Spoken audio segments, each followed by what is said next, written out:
How to sign in to SoundCloud account. If you're ready to dive into your music collection, whether you're an artist or just a listener, today I'll show you exactly how to sign into your SoundCloud account. It's super simple and I'm going to walk you through every step of the process, so let's get started. First things first, simply head over to soundcloud.com. You can do that by simply typing in www.soundcloud.com, or you can also open the SoundCloud app if you already have installed it. Now look for the sign in button at the top right of the screen.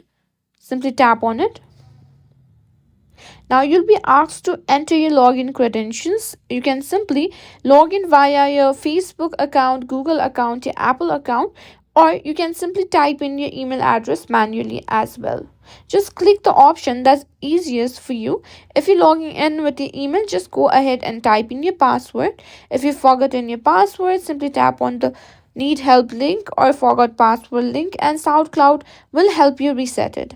After entering your credentials, just click the sign in button and just like that you'll be logged into your SoundCloud account. Now that you're logged in, you can listen to your favorite tracks, upload your music or explore all the awesome content SoundCloud has to offer.